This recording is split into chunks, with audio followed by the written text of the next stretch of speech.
you very much for joining us this evening. It's really, really good. It's a beautiful evening, and here in Lancaster, and Sam's just down the road in Bolton, and we're going to be talking about Complete Dentures this evening. Fantastic Complete Dentures, and it's really designed the talk for dental students or people that maybe have just recently qualified. We want to share with you what we can do with dentures, making them look just like natural teeth. So now, and I'm really excited, we're both really excited about this. Now we're going to do the whole presentation now, and if you have questions at all during the whole presentation, put them in chat and we will revisit them at the end together and we'll answer those questions. That's great. So now I'm Finlay. I'm a prosthodontist. I replace missing teeth. That's my specialty. And I used to do both fixed prosthodontics and removable prosthodontics. And then around about 6 years ago, I decided to stop doing fixed because I just was better at removable. We have a practice just down the road here from Lancaster in a place called Garstang. It's a really small market town called Garstang. And my technician, Rowan, happens to have the same surname as Garstang. It's Rowan Garstang. And I've worked with Rowan for 20 years. And I truly do not think that technicians get the respect that they should. They are equal with the clinician. And if you are interested, if any of you are really keen on taking up prosthetic dentistry in the future, what I would say is find a technician that's a similar age to you, that you get on with, and team up with them, and then you can grow together, just like Rowan and I have done. I want to share with you some of our work tonight. And now I want to introduce Sam to you. Hi everybody, my name's Sam Hesketh. I'm sure you all know who Finlay is, and probably don't know who I am. So I'm going to give myself a little introduction. I was a student not too long ago myself. I graduated in dental technology in 2018, and I've been working with Finlay and Rowan for about 6 months now. And one of the main things that I've learned since starting at the practice is just to be brave with the aesthetics that we're creating, and not to be frightened and feel like we have to create dentures that all look the same. Just really go for it. And on the next slide, we've got a perfect example. This is Donna, and Donna came in and she had quite a lot of periodontal issues, and Finlay had to go in and unfortunately do a complete clearance for Donna. Now, the picture on the right was Donna's teeth looking lovely, her natural smile, and this is what she wanted. She wanted this natural smile to come back again. So what we did was we created her a full upper denture, but we had to be brave in what we were doing. So this is what we made. And you can see it's not quite your average denture. You've got missing laterals because that's what Donna had, you know, naturally. We've got massive rotation, we've got really unusual positioning, but you can just see how natural this looked. You wouldn't look at this at Donna and say, oh, she's wearing a denture. It's just looked absolutely fantastic. So throughout this presentation, we're going to show you a little bit of how we achieve aesthetics that are like this. Absolutely. Thanks, Sam. That's brilliant. Isn't that amazing? That is Donna literally 1 week after I'd removed all of her upper teeth and fitted a complete denture. And what we try to do is we want to give that patient prosthodontic privacy so no one knows it's a denture. And we want to share with you how we do this. Now, but first of all, we've got to get back to basics in terms of impressions and the way things fit. Because if a complete denture moves around during function, it's an aesthetic failure anyway if it's dropping down. So I want to share with you how we do this. This is a full lower denture. I'm going to take this out of David. Just watch, it's not on implants. So, and it's got really good suction on that. Now, this technique I'm just going to show you has been developed by a Japanese prosthodontist called Dr. Abe. And this is me and this is Rowan, and we went to see him in 2014 to learn directly from him these techniques. And he's written a super textbook on this as well. And if any of you are interested, it's there. I've got it just in my bookcase behind me there. It's super. And it's a step-by-step guide to doing this. But I want to really give you all the steps for doing this tonight in a nutshell. That's what Sam and I are going to be doing. So now if we have a patient that requires complete dentures, we require 5 visits to fit. So we have to do each stage right, and then we move on to the next. So it's 5 steps, and then we have reviews after that. And generally, we'll have about 3 to 4 reviews. And we want to get these dentures. These are the fitting surfaces of dentures, and I want Sam to produce these for me. So these denture shapes that you can see, they're not just arbitrary shapes that we've drawn onto the cast. These shapes have been produced by a technique called border molding. Finn does that on clinic when he's taking his definitive impressions. And these shapes are what create that fit, that stability, you know, give you the possibility of suction on these dentures. And these are absolutely awesome, just fit great. So visits 1 and 2 are impressions. Visit 1 is a primary impression, and visit 2 is a second impression or a definitive impression. So, and the second impression is border molded. So, but we need to produce a special tray that's of the perfect shape. And so I have to do a primary impression first. And I use this. This is a frame cutback tray, which is produced, it's a Japanese product that Dr. Abe has developed. And it's called a frame cutback tray because it's cut out right over the retromolar pad here. And then we have an extension here in the retromylohyoid area that goes into this space there. And there are 2 sizes to these trays. We have a medium and a large. And I find I use 70 to 80%, it's the medium tray, and about 20% is the large tray. It's a really important piece of kit, this.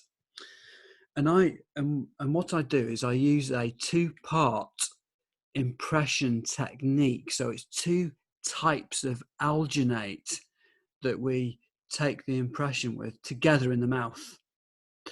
And I'll show you exactly how I do this now. So this is the material we use. We use tropicalgin, which is a base material that goes in the tray. And then we have an injectable material called neocolloid that goes into a syringe, a big syringe. This is a 35 milliliter syringe here. So this is how we do it. So I'm going to press play now. And Claire mixes up. This is the injectable stuff, alginate. She mixes it thoroughly and loads the syringe. I mix the base alginate material and load the tray. And what I'm thinking about, this is really, really important. I'm thinking about where to put the impression material in the tray so that it's going to go down into that lingual sulcus and record all of the borders. So it's a big impression. It's a big old impression, this. And I'm loading that tray up. I'm thinking in my mind, where is it going to go? And also, I'll talk to Mary. Mary's the patient in the chair. I'll say to Mary, now, please, Mary, can you just have a swallow and make your mouth dry? So Claire puts the syringe down. You can see just there. She puts it down ready for me. And then the other really super thing is that Claire is doing here. She's got these retractors to pull the lip forward. And these are photographic retractors that we've cut down. You can see them here. We just trimmed an old photographic retractor. So that's like two little hooks. And we can pull the lip forward, and it just allows me to have all this space. So what I need to do, I'm going to record this lingual sulcus first. So I'm going to take the injectable material, squirt it underneath the tongue and the ridge, all the way around that lingual area, up and over the top, and then right round in the buccal sulcus. And then I'm going to fit my tray.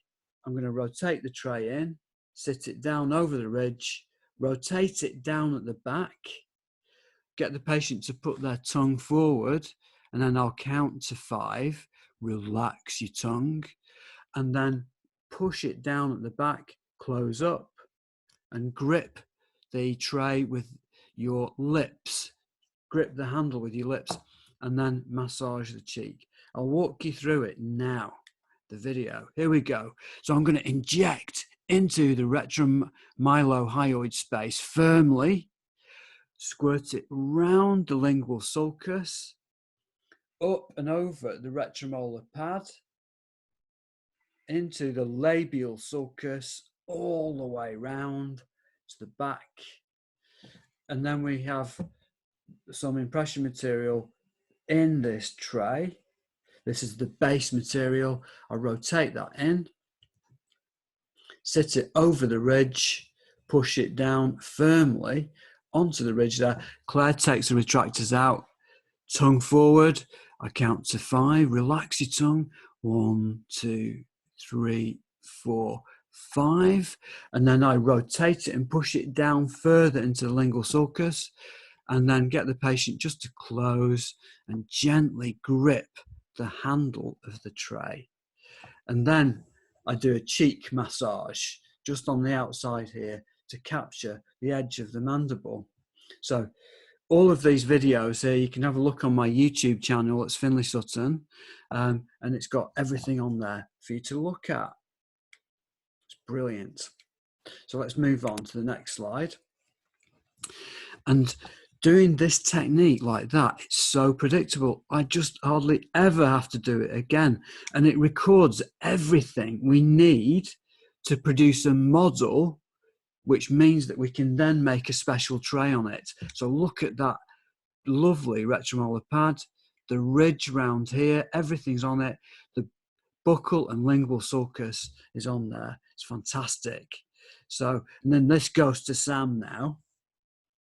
So when we receive this into the lab, we then want to recreate all of this detail that Finlay's just captured in the impression. So it's really important to create a good model. And you can see this is a massive lower model. We really build everything up, massive around the sulcus areas, the retromolar pad. We really want to capture everything that Finn has managed to capture in that impression. Now, when you take the impression away, you end up with a model that's way too overextended to actually create a denture on. If you made a denture on this, it'd just come flying straight back out as soon as the patient moved. But what it does give us is all of these anatomical landmarks that we use for designing our special trays. So it's just absolutely ace. So this bit is the most important bit of the entire webinar.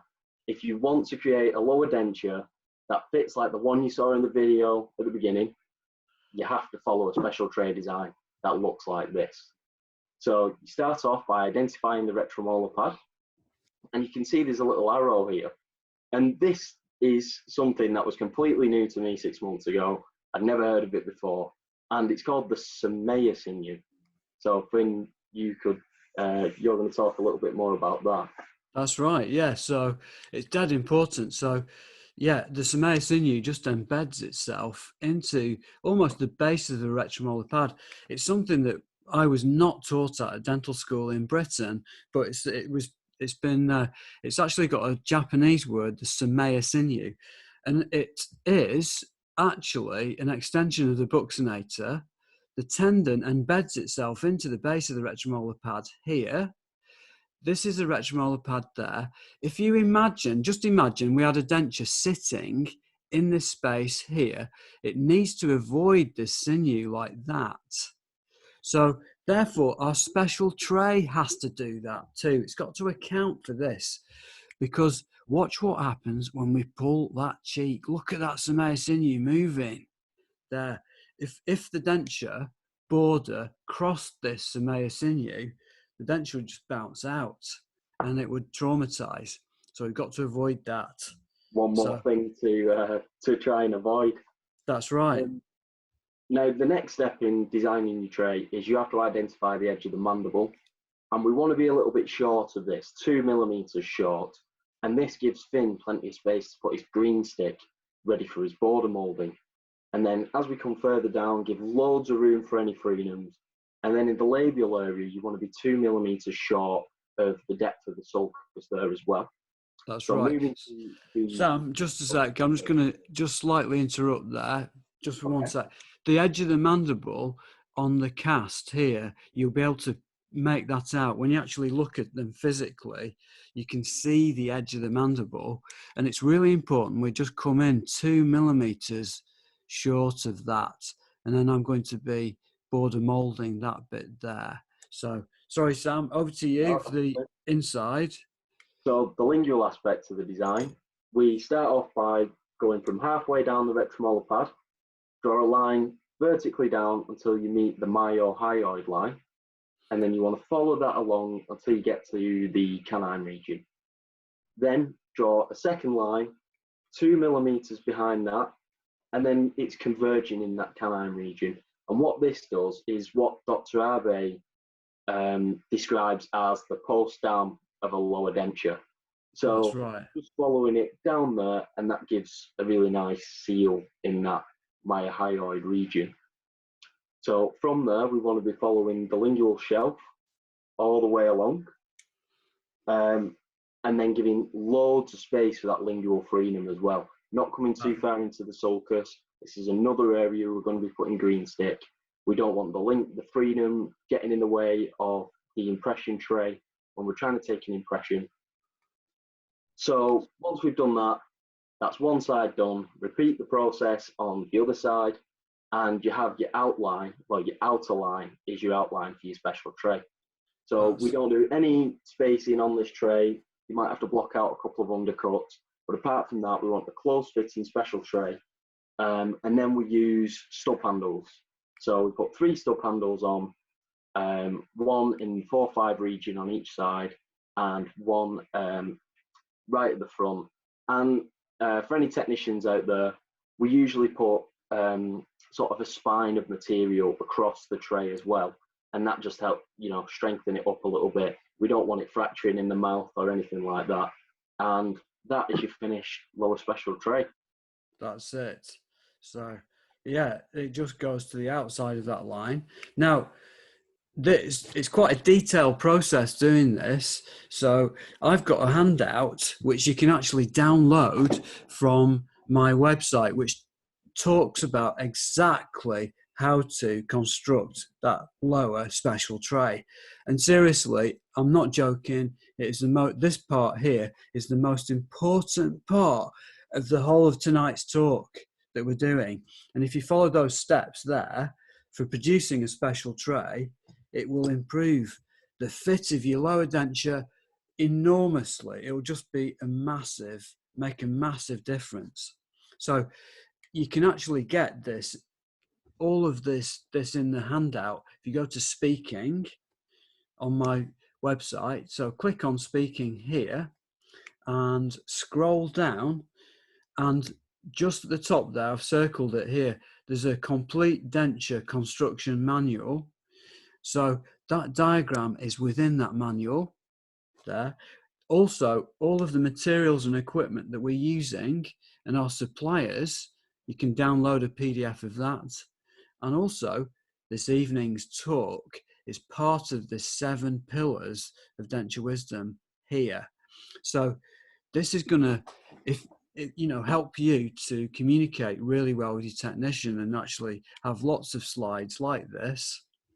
Say, this is how I want my special tray to be, please. So that was visit 1 for the lower. So that's the primary impression that we've done. We're now moving forward to visit 2, which is 2 weeks later.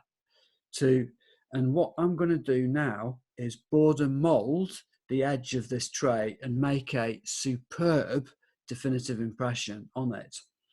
And you'll see that these 3 handles that we have there helps me to manipulate that into the mouth, hold it in place, hold it down firmly, and then we can get all this border molding done. So now I bet with you being, I can remember being at dental school and making an absolute mess of green stick and it dripped all over the Bunsen burner and it got on my gloves. It was a real horrible mess. I want to share with you a superb way of doing it. It's super neat and easy to use. So I'm going to show you what's going on here, and then we'll look at the video on how to use it. So now I've got really hot water running out of this tap here. It goes into this kidney dish here, and that water's about 60 degrees Celsius. In here is a stick of green stick, and that is softening just like plasticine. It's lovely. So the green stick's there. I've got Vaseline on my gloves, a little thin layer of Vaseline to stop the green stick sticking to my gloves. I've got the tray here, and I'm going to warm up the buccal edge of the tray. I'm going to apply green stick in 2 bits to it on both buccal shelves, right and left. So from the 7 to the 3, and from the 7 to the 3 on the outside of the tray. This is a close fitting special tray. I don't want to put any on the fitting surface. So watch how I do it now. It's really clear in the video. It's so neat. It's lovely. I warm it up in the Bunsen on the edge, and I take a thick earthworm amount of green stick and stick it to the buccal shelf there on the outside. It doesn't stick to my gloves. I take another thick earthworm, warm up the edge. This is the important bit. Warm the tray in the Bunsen, stick it to the buccal edge. Warming the tray makes the green stick stick the tray. It loves it. So that's great. So this is now ready. Those buccal shelves are now ready to go. I'm going to take that to the mouth. So I'll put it back in the warm water to soften it a bit and make sure it's not super hot from the Bunsen. Go to the mouth. I'm going to hold it in place, and I'm going to get the patient to go ooh. I'm going to show you the video in a minute with it all together, but it's ooh with me holding the tray down firmly. Very important. And then second, I apply green stick on the lingual area here. This is a thin earthworm amount all the way around lingually here, like that, there.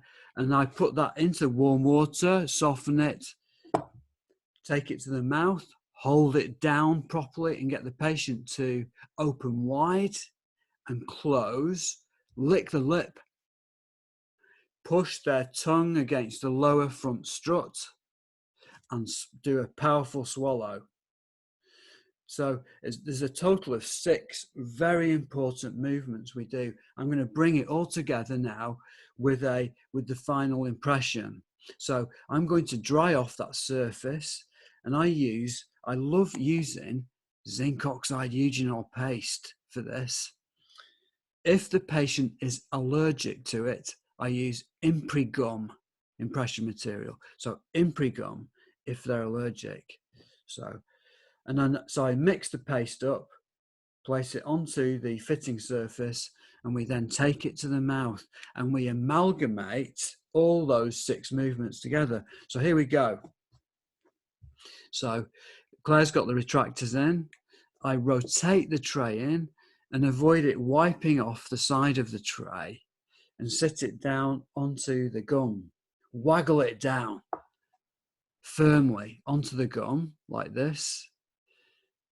So it's properly seated, and then close up like that, and then go ee, ooh. We all do it together. Open wide and close. Lick your lip. Come on, Mary, go for it. Push against the lower front strut with your tongue. Squirt of water with the 3-in-1, and a good powerful swallow. And this, we repeat this movement. We do this twice, and then it sets after that. So we have a stopwatch going, and we know how long it's going to set. It takes about 4 minutes from point of mixing to fully setting. So it's 2 rounds of that movement, and it produces the most superb impression. It's beautiful. It flows just gorgeously like this. And so this recreates and helps Sam to produce the polished surfaces of the denture as well. So and it's so predictable. So it's over to you, Sam. Thank you. So we then receive this into the lab, and we go about casting a model in a very similar way to the way we cast the primaries. We really want to make sure we're capturing not just the fitting surface, but also all of these peripheries that Finn's just border molded. And you can see on the cast here, we've actually built the land areas up quite high and quite wide, because what we're going to do is when we have set all our teeth and we're waxing the denture up, we're going to entirely fill all of this space in order to create that suction. And you'll see here that we've completely recreated the shape of the impression in the denture base. That's it. That's exactly it.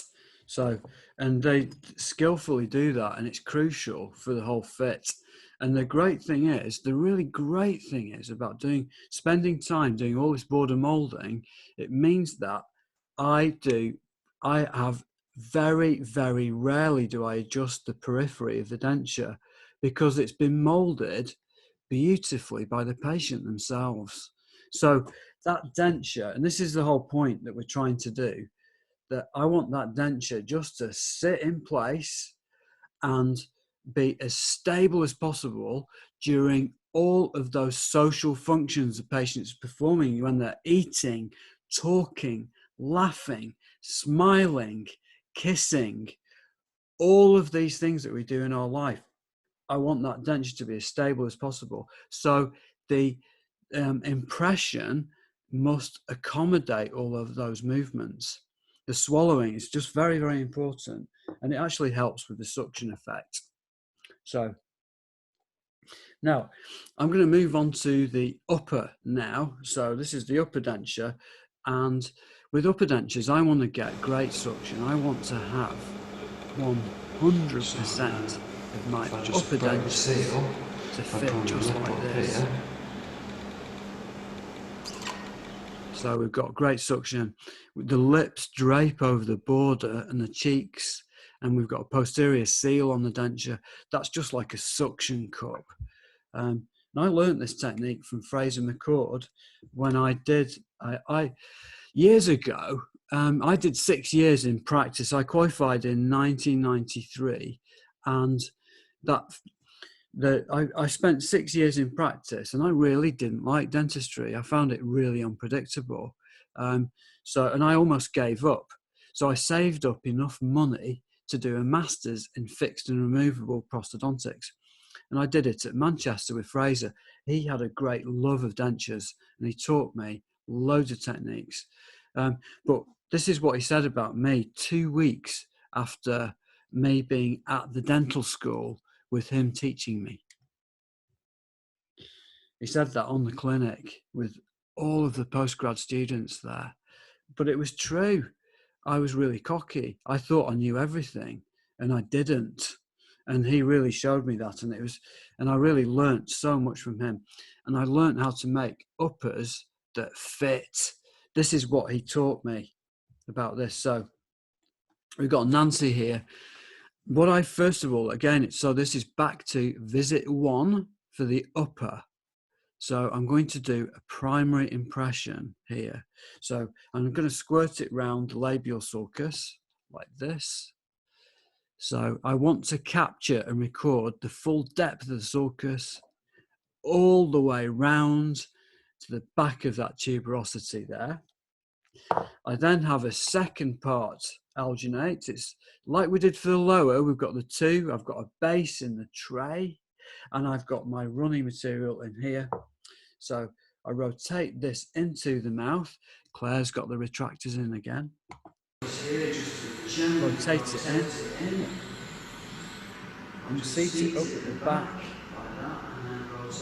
First, and then push it up and around. So, and then push the tray firmly up and feed the impression material up into the sulcus.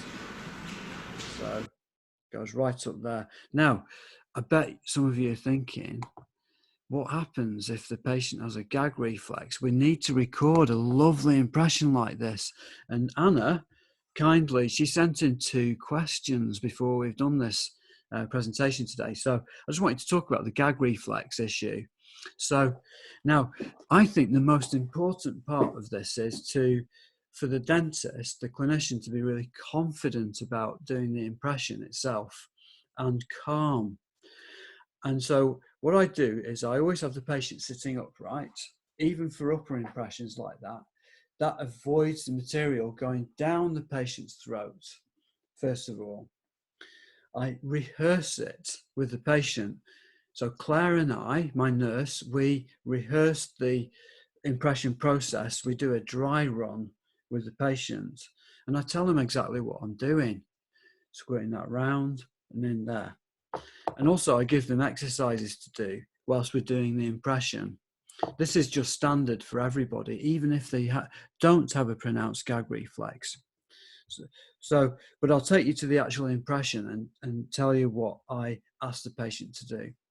So I want them to breathe through their nose there with the mouth open, and I want them to use belly breathing, meditational breathing in and out. So breathing through the nose, and that really helps. And I seat the tray. The technical bit is I seat the tray at the back first to avoid the impression material going down the throat, rotate it up second at the front to capture the anterior ridge, and then keep saying to the patient hypnotically, breathe through your nose, and if I think they're struggling, wiggle your toes. So it's distraction. So, and then the other very important key thing, Anna, is to count the patient down. Have the stopwatch there for the setting time of the alginate. So it's a bit like going to the gym, you know, when you're doing your press ups and you've got a coach there saying, come on, you've got 10 seconds to go, push it out. It's just giving you, the patient, an aim, is this counting them down. So if they have a really severe reflex, the additional thing that we do is we ask permission, and Claire will talk to the patient and will say, would you like me to hold your hand during the impression process? And we find that that human hand-to-hand contact is terrific for this and really helps them to calm down as well. And then the other thing is an acupuncture point at this crease here with the mentalis groove. If I get my thumb and push it there firmly like that, it actually helps to reduce the gag reflex. It's an acupuncture trigger point. And also, if it's really severe, then we do have acupuncture needles in the practice, and I'll place it in that position just there and just wiggle the needle during the impression process. And that does the trick. It's very rare that I have to do it. It's every 2 to 3 years I'll need to use acupuncture. And I see difficult patients. We take referrals from other dentists. So these patients are tricky to treat. So just the whole careful process will help you with that. And but if you're interested in acupuncture for dentistry, there's a terrific course in England, in Liverpool, which is run by Tom Thayer, an oral surgeon, and it's a health education England course that you can do on it. It's a really good fun day and useful. So here we go. And oh, sorry, Sam, I've taken up a bit of your time there. Oh, don't worry. So here we go. So from that impression, we get a superb primary cast. So from here, we're then going to design our upper special tray. You'll be pleased to know it's a lot more simple than the lower tray, a lot less involved. Basically, we want to make loads of room for Finn and his border molding. So we're 2 millimeters short all the way around of the depth of the sulcus. We want to give loads of room around the frenum. And then the posterior aspect, we want to come right around the back of the tuberosity. And then we want to be covering the fovea palatini, so we can capture that junction between the hard and the soft palate. So we can get absolutely everything we're going to need to create a great upper denture. So this tray will be a space tray. Usually we find one layer of wax is plenty. We don't, like you say, Finn, we don't get to see many cases where we've got a huge ridge with loads of undercut. You may need to add a bit more if that's the case. But one sheet of wax is absolutely fine. It gives you a space of 1.5 millimeters. And then when it comes to creating the handle, we want one small stub handle right at the front, so it's not in the way of the lip or anything like that during the border molding process. That's brilliant. Thanks, Sam. That's ace. So the little stub handle, it just avoids the lip. Just like in the lower, it just keeps out of the way of the soft tissues. Very important. But these special trays are crucial to producing that beautiful fit of the denture. It's all about the border molding. Now, in the upper arch, I love using alginate for a full denture. So alginate impression, nice runny mix, but I need to border mold the tray first.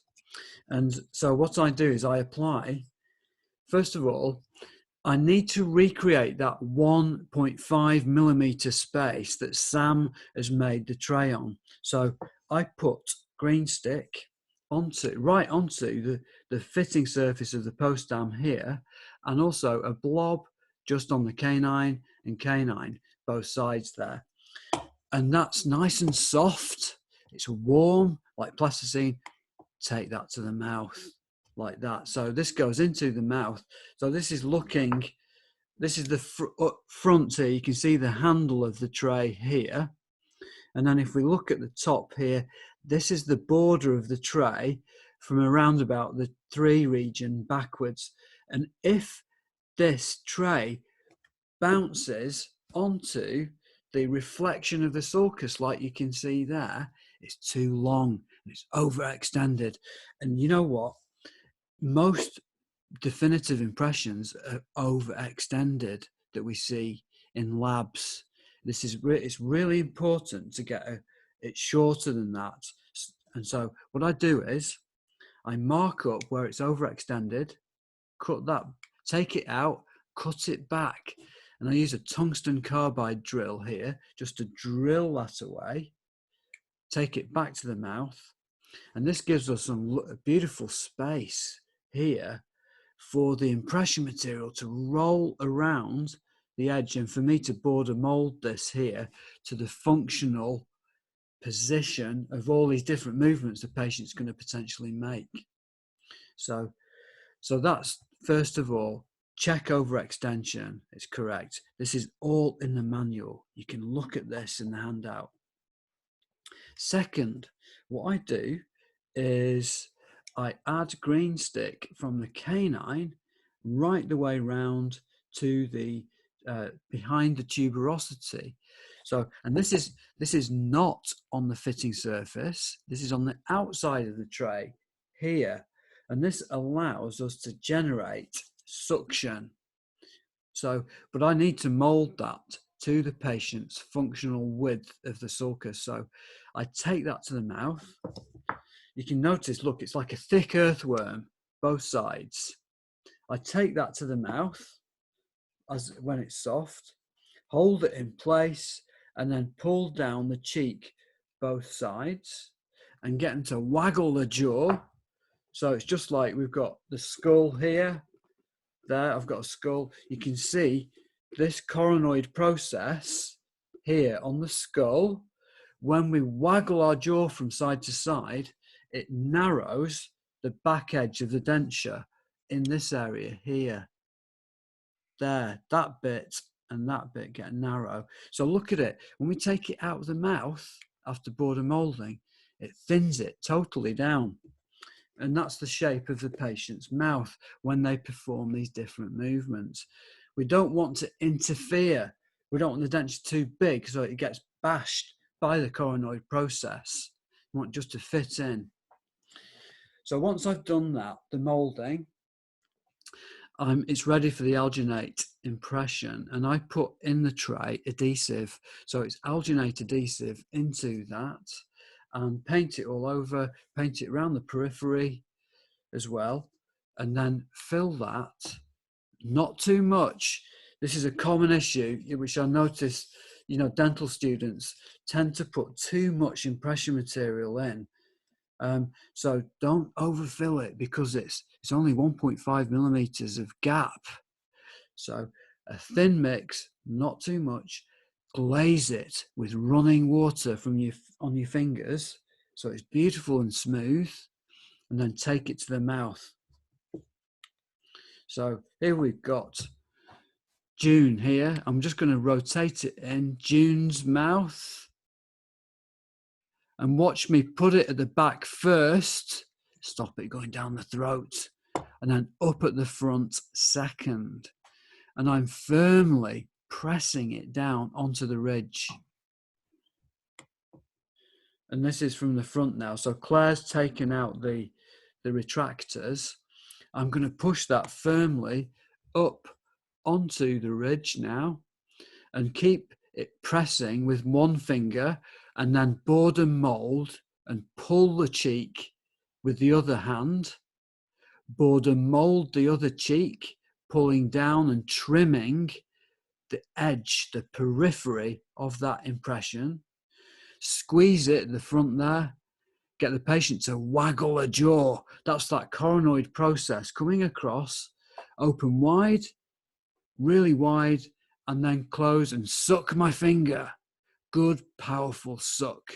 And you can see the modulus contract there, trying to accommodate for all of those functional movements that we're doing. And you can see here how it's just lovely. I love it. Lifting the lip up and seeing how we've actually recorded this periphery functionally of the patient there. So this is that 2 millimeter gap that Sam was talking about, how short we need to keep the tray to allow this functional border molding. You can see where the frenum's border molded there too. It's really, really good.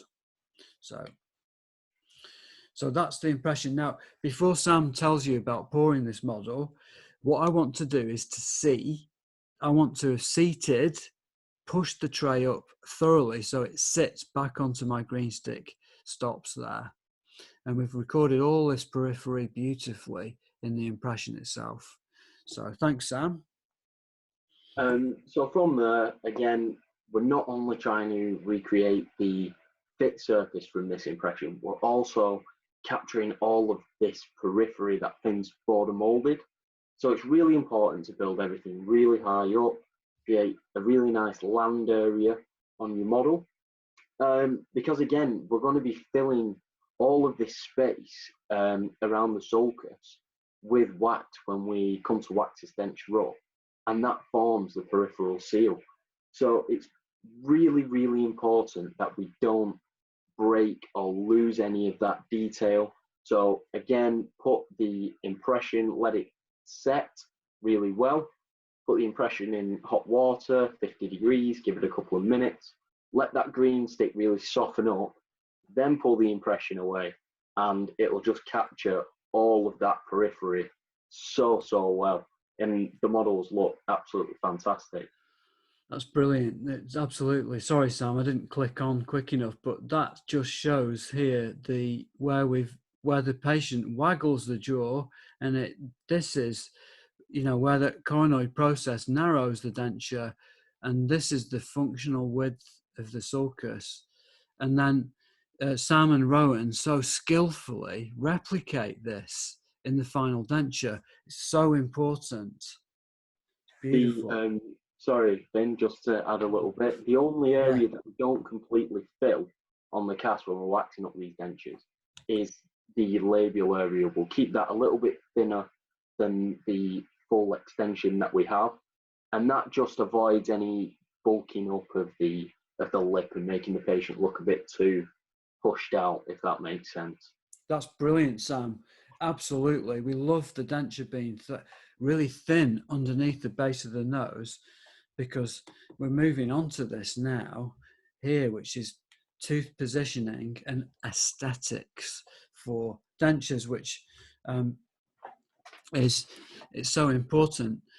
Now, when we, and this is the really fun part, I just love prescribing the positions of the teeth and recreating a smile that is natural for the patient. And it's quite simple what we're trying to do. What we try to do is we're trying to put the denture teeth back and in a position in the same place as the missing tissues, the missing teeth, and the missing gums that for the patient. In other words, we're doing a reverse maxillectomy.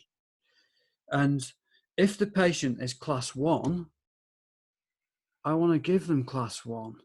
If they're class 2, division 2 with a big overjet, that's what I want to give them.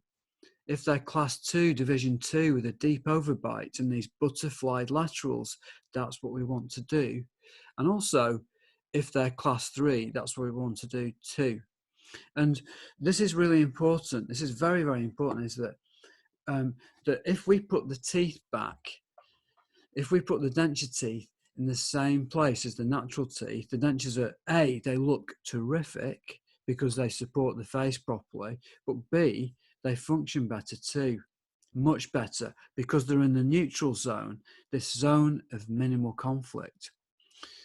One other thing that you may notice is that we very rarely use 7s on dentures, and we leave the 6, we just finish at the 6.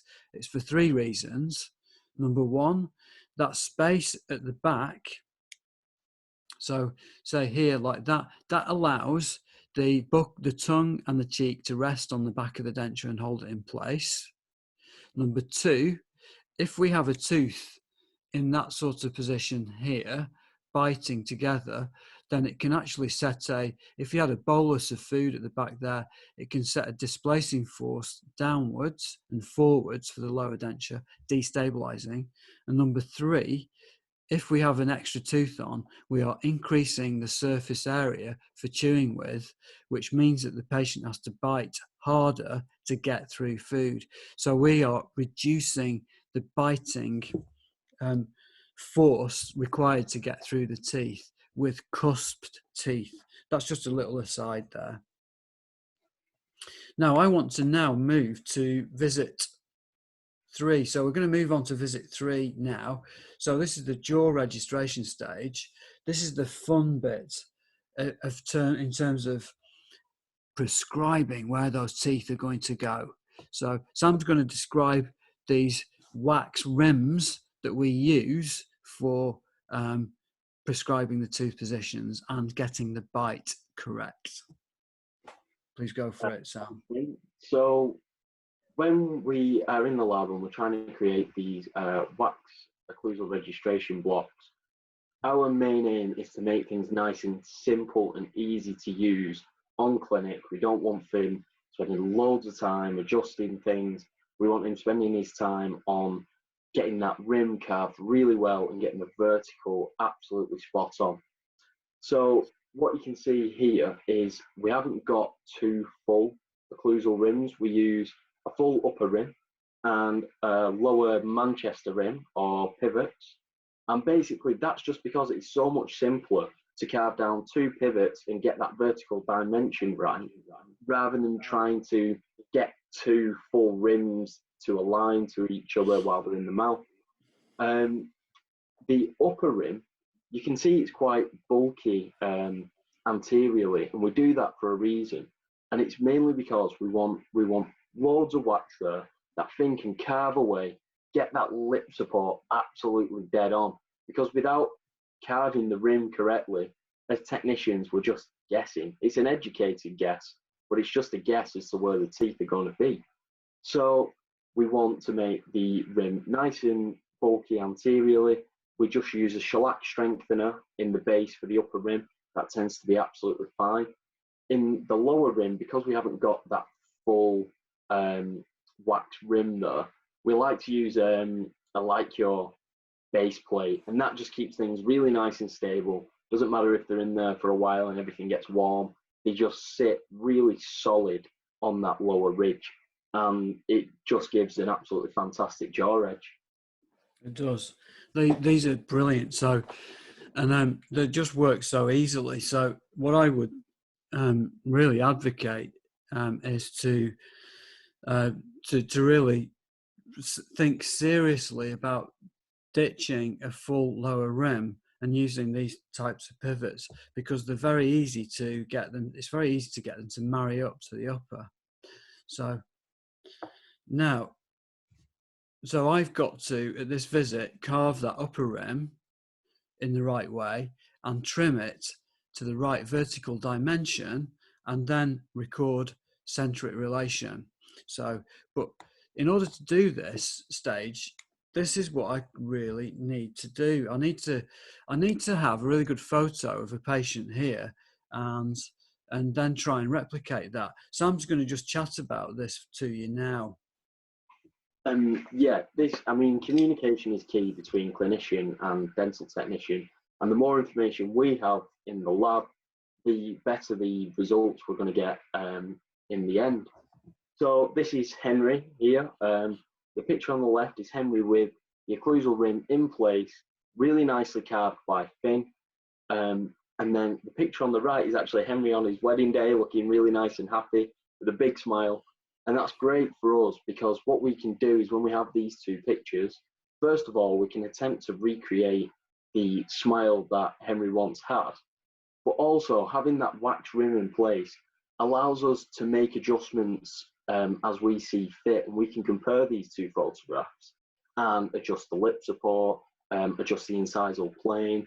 This just gives us an extra insight that we just wouldn't have without these pictures. That's great, Sam. Yeah. So these sorts of photos that I send through to Sam and Rowan are key to getting this great aesthetic. I want to just take you through the step-by-step process that I do for carving the wax rim and prescribing the tooth position. Again, it's a team effort. We've got Claire here. Claire's worked with me for 13 years, my dental nurse, and she's got a great eye for knowing when we've carved the rim correctly. So we work as a team. We've got Julie in the chair here, and I look at that photo, that dentate. She brought in a picture of herself at the age of 12 with her natural teeth, and that's the only one she's got. She's got no other dentate photo. Julie's in the chair. And what Claire and I are trying to do, we're trying to imagine what Julie would look like if she had natural teeth. And truly, having a photo, a dentate picture like that, helps us massively. It's really good. And we just look at the patient together. And I want to take you through the recipe, because it's a simple recipe. It's super good, this. So number one, what I do is I carve the lip support first. And I use a wax knife to do that, just to literally just carve away at the edge, keep putting it back in and assessing the patient.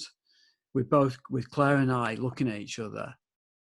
Number two, the second thing, and this is in all the manual as well, I trim the incisal plane. And I trim the incisal plane generally, as a rule, parallel to the interpupillary line. I don't always follow that. If the patient had a slope on their incisal plane, we might copy that in the dentate picture if the patient wanted. But generally, this is the right way of doing it. And the way we assess that, you'll have one of these on the clinic at the dental school, is a Fox's bite plane. So I put that onto the rim, and then Claire looks at the patient and I look at the patient. She holds it and we come and have a look at the front and we assess that. And then the next step that I adjust is the occlusal plane. So this is number 3. And I'm telling you now, this is the key to fantastic aesthetics. If we look at all of us dentate people, if we get our skulls and if we had examined the upper occlusal plane here, it is within a few degrees of our alar tragus line. It's a really good anatomic reference position to follow.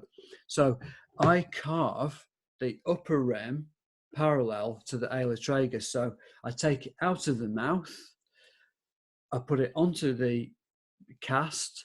I have a wallpaper scraper, which I've warmed up it's from a hardware store. I warm it up in a Bunsen, press it on the rim and trim it, and then try it back in the mouth. And Claire and I just assess whether we've got that parallel with the alar tragus by using the Fox's bite plane and a ruler on the outside of the patient's mouth. So that's number 3. It's really quick, this. It's very straightforward.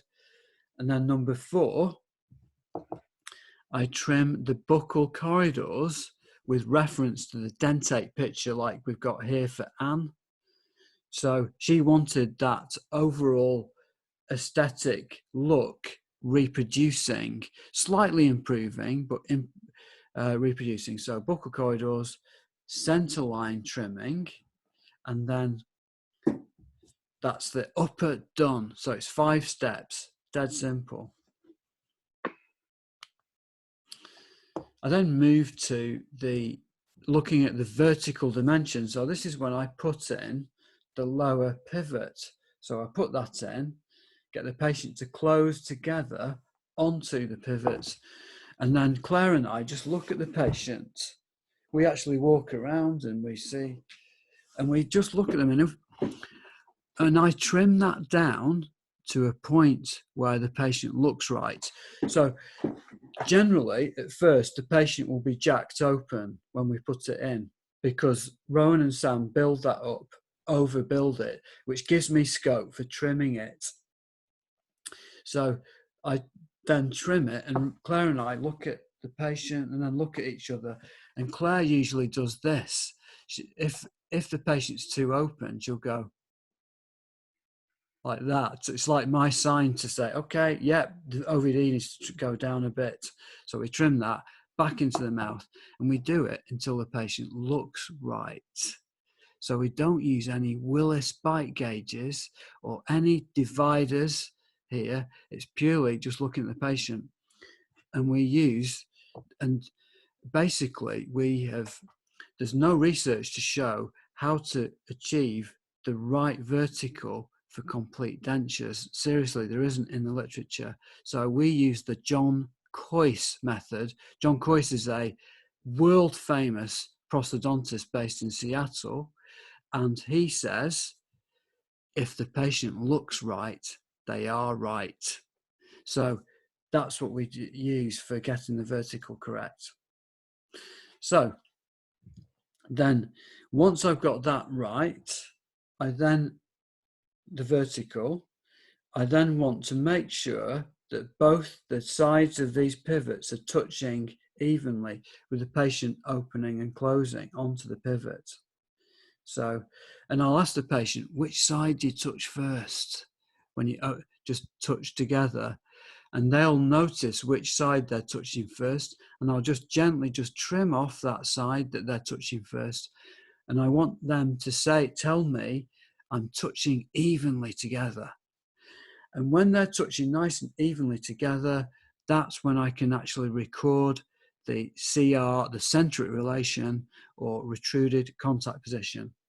So I get the patient to open, curl their tongue back, go into centric and close together just a touch. And if that is reproducible, I then fix it together at that position. I'll show you how I do that. Now it's dead easy. So what I do is I cut in a groove in the upper here like this, and then with the patient static like that, with Claire holding retractors in, I know that they're in that reproducible position. They're not going to move anywhere. I then get my Futard D bite registration material and squirt that in between the upper and the lower there, and then just wait for that to set. And then that is our jaw registration done. Simple. So, and then the next thing, the really important thing is that I, as part of this whole process, is send this information to Sam and Rowan. Both those photos are crucial to producing these beautiful aesthetics that we get. So it's over to you, Sam. Thanks, Finn. Now, Anne's case, I love Anne's case. It's just such a good example of what I was talking about right at the very beginning, about being brave. And because we have this really nice carved occlusal rim, we have the photo with the rim in place, and we also have a photo of the patient when they were dentate. That just lets us really get creative with tooth positioning and with, recession and things like that. We can really, really go for it. And I just think that's such a great result. And without any of those things, you'd be tempted to bring Anne's overjet further back than what we've created here, because it ended up being massive. And I mean, don't get me wrong, this is a lot of work. To get the length in the anterior teeth that we needed, we had to add acrylic onto the necks. We do gum colouring, we do tooth wear, and all of this is to achieve an aesthetic that looks natural and doesn't scream denture. That's right, Sam. I love it. So Anne's case is a really, really nice case to show why all these steps are just so important. That's right. It is. It's beautiful. And I'm so fortunate working with you guys, Sam and Rowan, who are just such talented technicians. I want to, my patients, if I bump into them, I just don't want to think that's a denture at all. But interestingly, and I know you're all, I've been looking at the chat while Sam's talking here, and you're getting a bit worried about stability and overjet and bite and everything like this. But seriously, if we put the teeth back where they were naturally, just like this. So this is she's got a huge overjet, 12.5 millimeter here, but the stability in the occlusion here, if we've recorded centric properly, they don't move, these dentures. And this is where their natural teeth used to be anyway. And that's where their brain, their cognitive training function, they've learnt to chew in these areas. So anyway, sorry, Sam, I digress. Go for Oh, it. thank you. And Bert here is another case that I really like because it's a really good example of what we do with an awful lot of lower anteriors. We give patients wonky lower anteriors because there's not an awful lot of people out there who have dead straight, natural lower anterior teeth. And it's just, again, about going back to something that's natural and not creating a denture aesthetic. You're creating a natural aesthetic. Putting the wear in the incisal edges is all extra work, but it all just adds to this end result. And the patients are just so pleased with it when they get to the end. Brilliant. Thanks, Sam. That's ace. So we're going to move to visit 4 now. So the try-in. And, you know, when you get into practice, as what you'll find is, and I know I'm nearly 50 now. I've been a dentist for getting up towards 30 years. So the what is really frustrating actually in dentistry is not satisfying patients. I find that really hard. And particularly, you know, if we've spent ages making a beautiful denture, and then the patient comes back and says they don't like the look of it. So, and that's quite often a remake, and it's very expensive to do that. So doing a video at the wax try-in. So we get the wax try-in like this on an articulator, and then we try that in the mouth. And what we do is we video the patient with the try-in in, just like Emmy here. And Emmy had, she wanted to recreate her natural look. It was just like Nanny McPhee, you know, with the upper central forward. She's got a full upper try-in in place here. And we do a video of her. Ignore the lower teeth. And that's an old bridge that we replaced later. But just look at the upper teeth there. And the great thing, and it's so easy now with our modern technology, we just take a video of the patient chatting away, socializing. And Claire just chats with the patient and says, you know, what are you doing on holiday? Where are you going? What book are you reading at the moment? You know, what are you watching on TV? And it's really important to get the patient engaging socially so they truly can see themselves with the mock-up in place, and then they can actually sit down and look at it and give us the thumbs up or the thumbs down, and we can then change it again if need be, you know. And we do not finish the denture until the patient has said they are totally happy with it. We want them to be really honest about it. So, and this is actually Emmy's finished job at the top. That's a full upper opposing a lower fixed bridge. And Sam's going to talk you through it. So yeah, this is just another case that I think is just incredible because, again, to the untrained eye, you would never know that this was a denture. And it's all the extra details that you go into. It's the gingival recession, the periodontal lesion, the little bit of colouring and discolouring at the neck. It's all of these extra details that really do go an awful long way. There are a lot of work in the lab, but it's totally worth it in the end. That's right. So we even incorporate fillings into dentures and pretend onlays, and it's just like doing a filling but on a denture tooth. And that's what Rowan and Sam do, but it adds a detail that is just so good.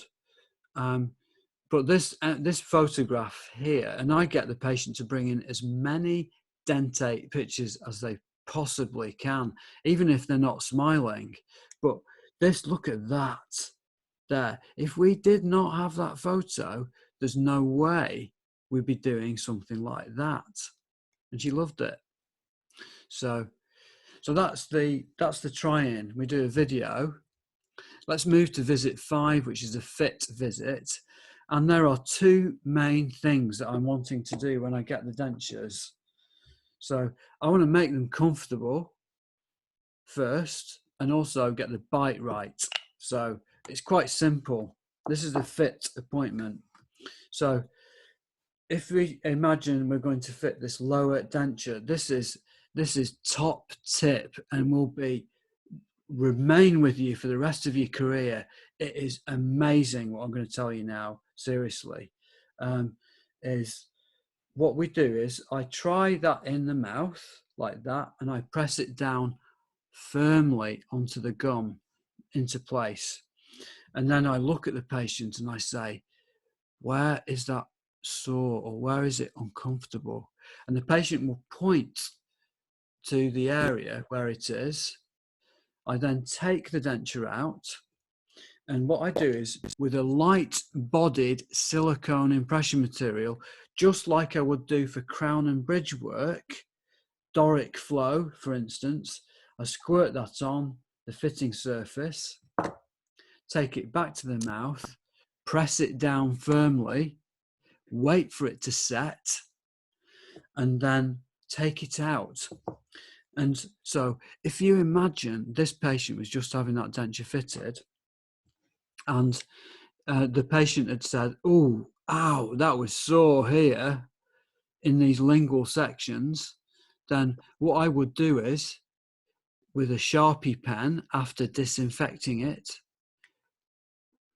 mark that on, peel it off, and it's just like painting by numbers. It's dead easy. Tungsten carbide, drill, drill, drill, drill, and then polish, and then rinse and repeat.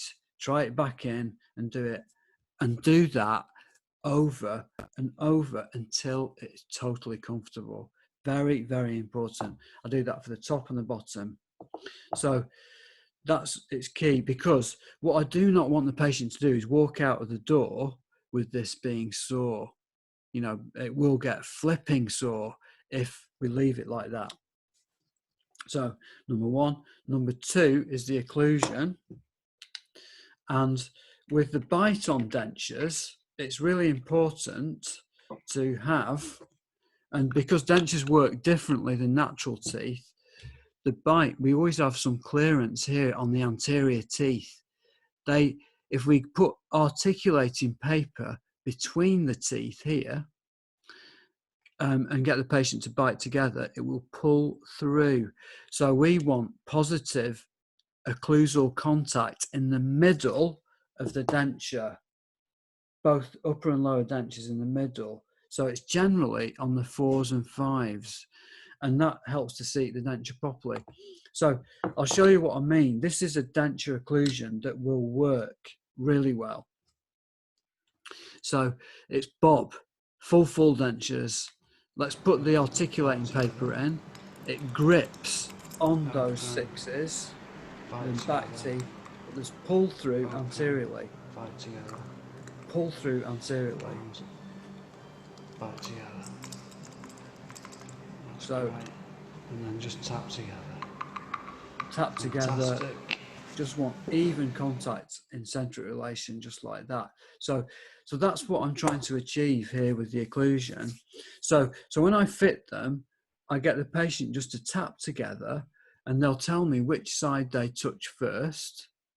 I then put my articulating paper in on that particular side, get them to bite together firmly, and then adjust that side. And I do it until they feel they are biting nice and evenly together. So, but this is really important. What I must talk to the patient about at this point is when you're eating. So if you imagine Bob was going to eat a ham sandwich, you know, so he's going to bite that and then pull the sandwich out of his mouth. The bread would stay in his mouth, but he would have a bit of ham there because the front teeth will not bite through it. But this is important for stability. So I need to talk to the patient. So once I've made them comfortable, I know the bite's correct, I need to communicate with the patient the limitations of dentures again and say, look, if, for instance, I had a prosthetic hand, that prosthetic hand will not operate in the same way as my natural hand. I don't have nerves in here, I can't feel it. Artificial teeth, false teeth are just like that. They're tools that you've got to learn how to use. And I show them this video here. I show them, this is a X-ray video of someone eating with full dentures that have been worn for about 40 years.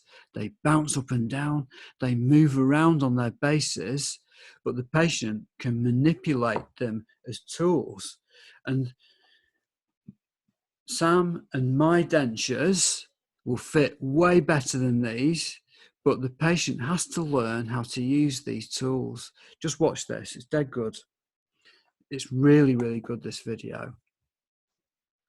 So the patient bites and starts chewing the food. Watch how much those shift on the bases, up and down, moving all over the place. So our dentures will work better than these, but they'll still move. They are, the dentures that we're talking about today, these are beautifully engineered lumps of plastic that the patient has to accommodate to. A bit like learning to drive a car. You know, when we first get into a car, everything is, we've got to think about. But over a few years, we can suddenly drive a car without even thinking about it, because it's part of, it's become subconscious. It's just the same process. But I tell you what, I wish our patients had this level of neuromuscular control, like this chap here. Yeah.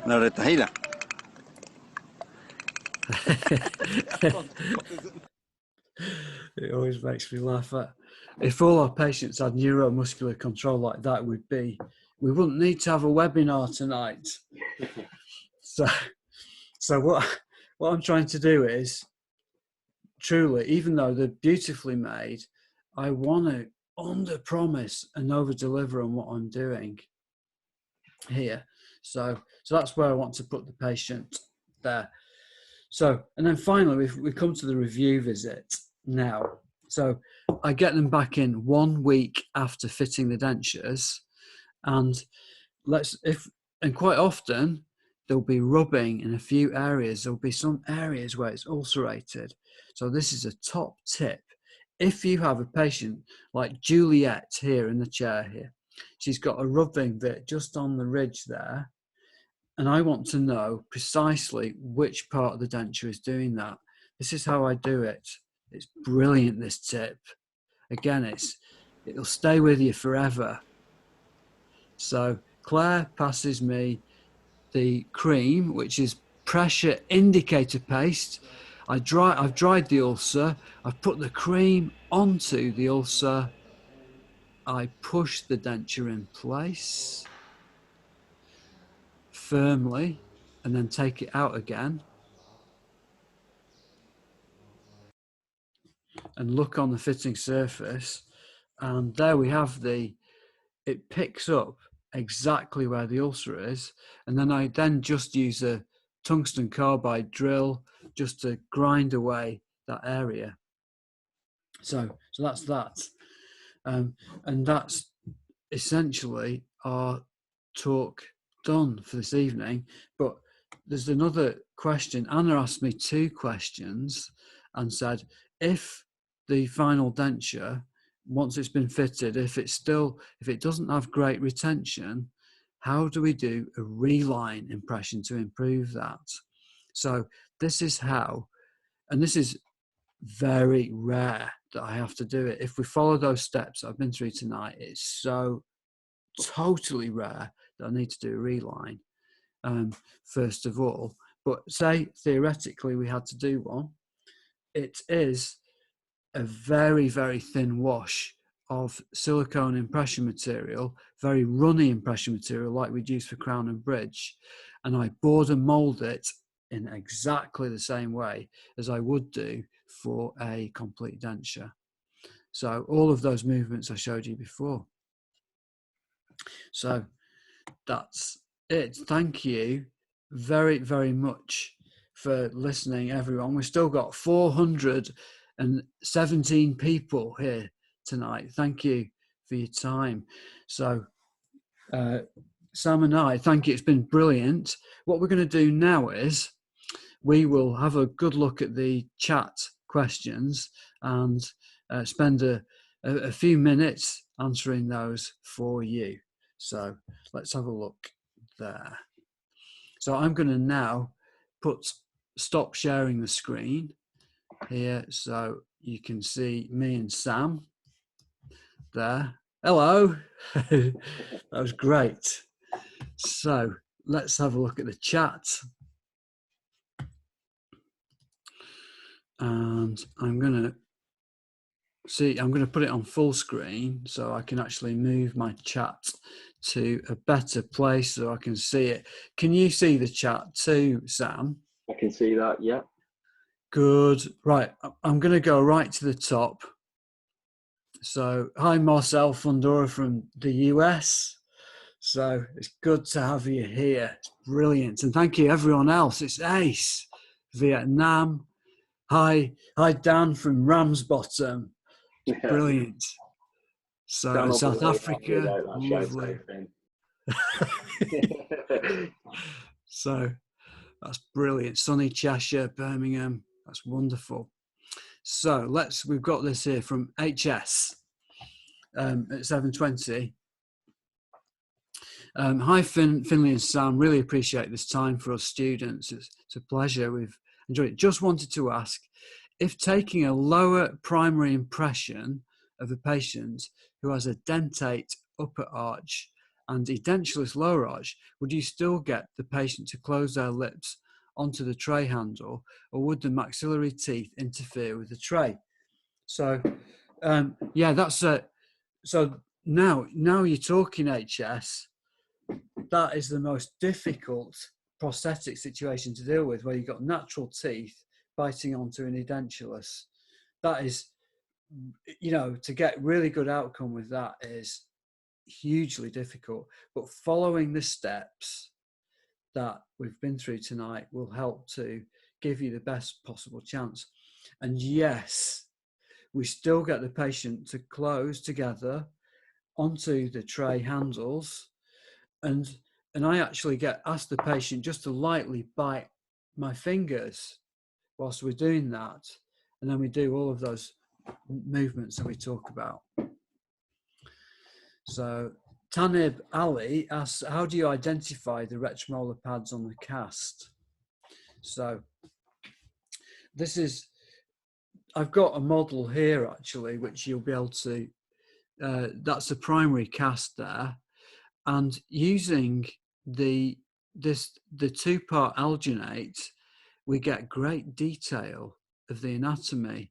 So I reckon, Sam, that on average, we get really good detail on 70% of the retromolar pads. You can see it really clearly, but 30%, we do need to use the eye of faith, don't we? I would say, yeah, it has to be a good primary impression in order for you to actually see the details on the cast. So unfortunately, sometimes if you've been dealing with an awful lot of impressions that might not have been the best, you might not, then, sometimes they're just not that clear. But yeah, a lot of the times, it's really there, it's really obvious. And sometimes you've just got to use a little bit of a educated guess as to where you do. That's right. So about 30% of the time, it's not that clear, but we just have to definitely just really guess where that is. Tayyib. So it's a very good question. Is that? So let's have a look further down. So why don't you space the lower tray? It's because I use zinc oxide eugenol it's a great material for doing the definitive lower impression. So that's why I don't use it.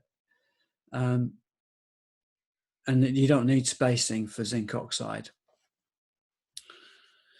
Do you relieve the marked areas? So Mustafa has asked about that. So I think, Sam, you touched on it a little bit, really, that if there's undercut below the mylohyoid line here, and we are dropping the tray into that just by that 2 millimeters, then yes, we block out those undercuts. Quite often there is some undercut under there, and you do have to put some in. But what I would say is, if you have a surveyor, the best way of doing it is to get those two mylohyoid lines to be parallel with one another, block them out, and only block out what you need. You want this tray to be really nice and close fitting. So only block out any undercuts that are going to stop the tray coming in and out or hurt the patient. That's good. So Evelyn Mackley asks about, have you found this technique works well for flabby ridge? So if in the upper arch, then if I have a flabby ridge, then the tray will be different. We'll have a window to allow the flabby ridge part just to hang through. If you look at webinar number 1 that I've put on Facebook or YouTube, it's a COVID webinar number 1.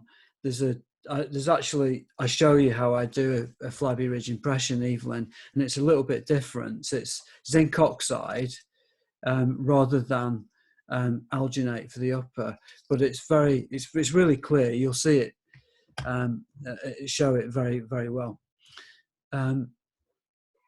So we're up to James. Thanks, James Hamilton. Do you apply the same principles of marking the model and special tray design to the free end saddle regions when designing a special tray? Good, James. That is spot on. I think James has been watching one or two of your webinars, Finn. That's brilliant. Yes, is the answer to that. Absolutely. You regard a free end saddle situation just like a complete denture. So I want that, a free end saddle to look, you're dead right. Just like that. It goes right over the retromolar pad. So, So someone's asked, why don't I use alginate? You see, I find that alginate runs too much in the lower, and I do actually find I overextend my lower impressions if I use alginate. It's just my personal preference.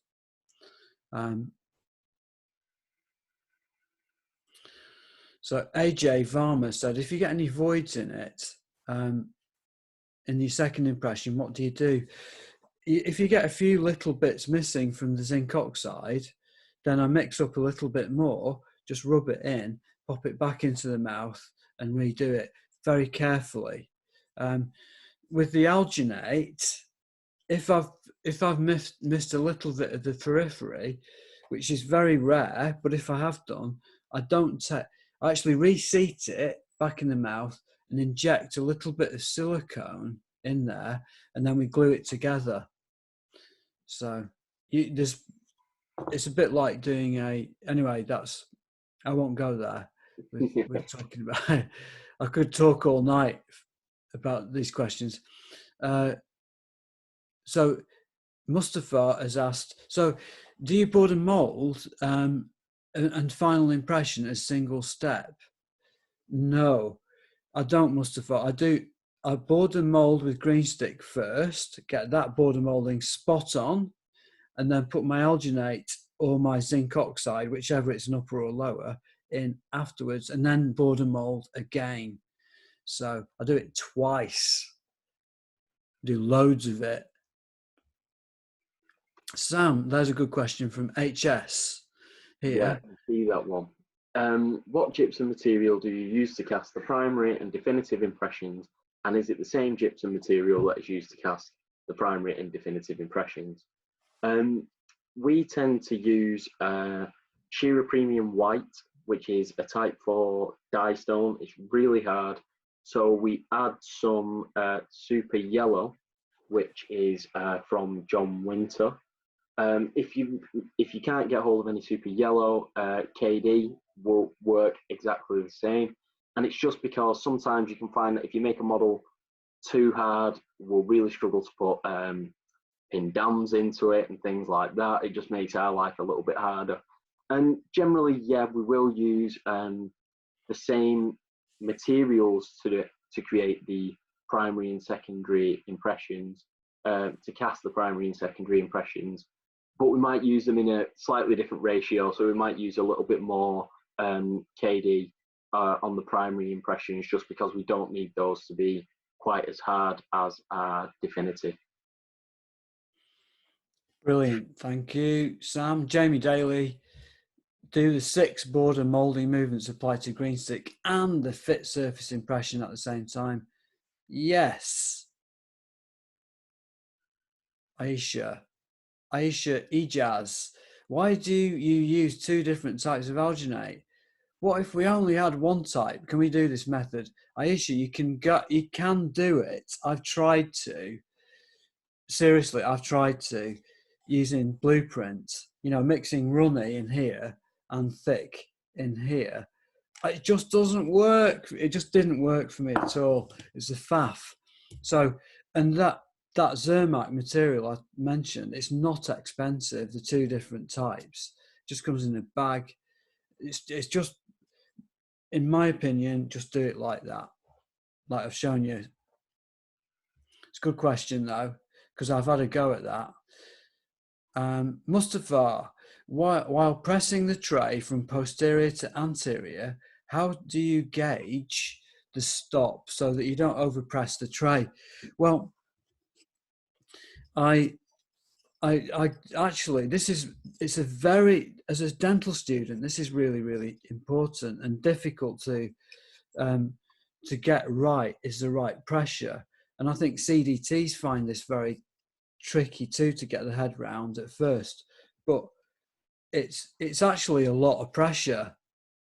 So, because when we've got if you imagine I'm going to do this upper impression and I've got green stick on here, I've got this loaded with alginate, I've got to push that right back down to where the green stick stops properly through.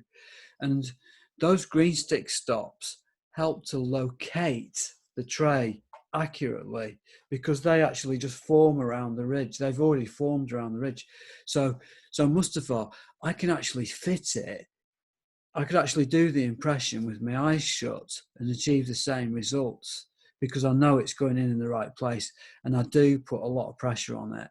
It's quite firm. I tell the patient I'm going to press firmly now up onto the ridge. So So Lisa's asked me a question. When taking upper and lower impressions, do you always approach from the front of the patient? Yes, I do actually. I do. I kneel down to do the upper, and I'm kneeling down to do the lower. Quite often so if I'm doing the upper, I'll be at the front first, up like that, and then I'll go round the back of the patient, hold it in place, and do my border moulding. So it is approaching from the front. That's it. Gag management. Santosh Patil says, table salt just on the tip of the tongue. Absolutely. I know, you're dead right. One of my friends who works in Manchester, he has some little packets of salt ready that he can just undo and just pop on the tip of the tongue for patients who have a gag reflex. He loves it. He says it really works beautifully.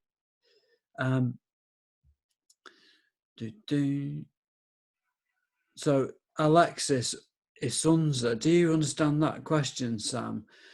Hi, Master. Do you use wax between inferior special tray also? No, we don't. No. That's a spacer, isn't it? Yeah, it's close fitting. That's what he means. Yeah.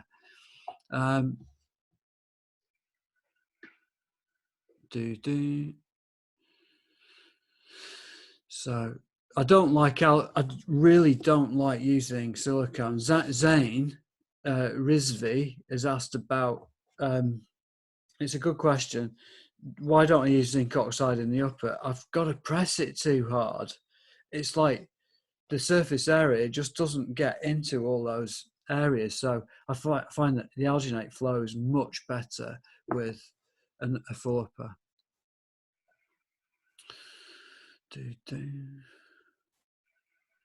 Emily Lawton, shouldn't the alginate cover the green stick completely on the definitive impression? No, is the answer to that. It doesn't matter at all, Emily. And you may get tutors at dental school saying, no, it won't work, but it does. It's just absolutely fine. Don't worry about it. It means your border molding is more accurate, actually.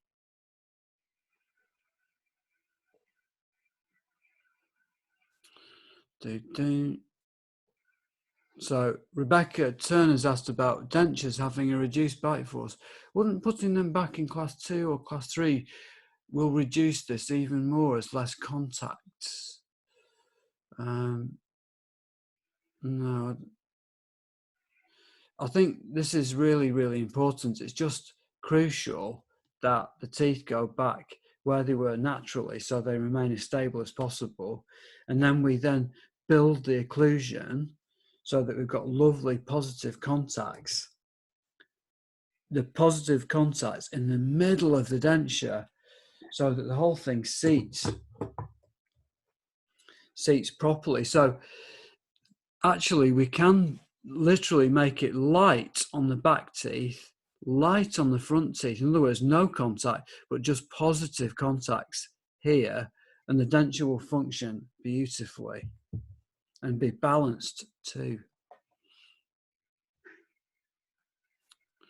So Marcel Fundora from America has asked, don't you subtract the VDR from the VDO and ask the patient swallow to guide you?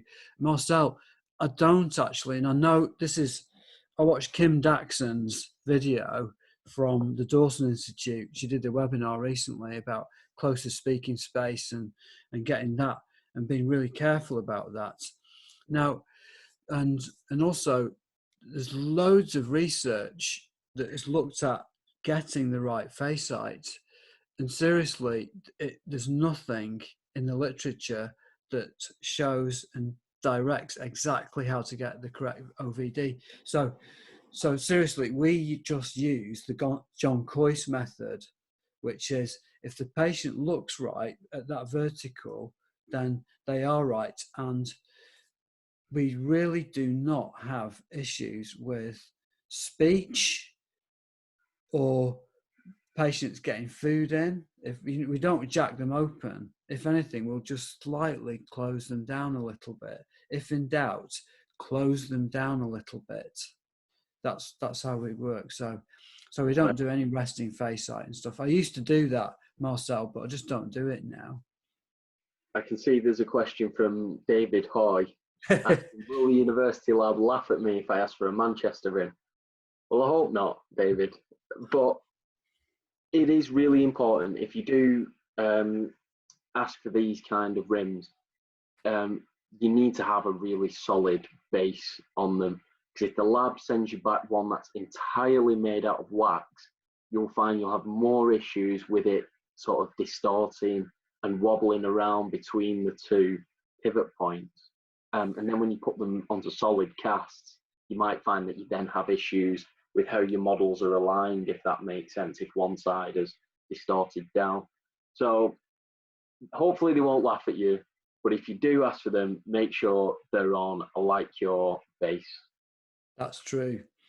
And just have a look in the construction manual, and also have a look at the all the PDFs in the speaking page, Dave, because what you can do is just communicate with your technician. You could print a photograph off, email it through, say, please could you make it just like that? And we've even got one on the diagram. It shows you how we actually construct these pivots like that. Cool.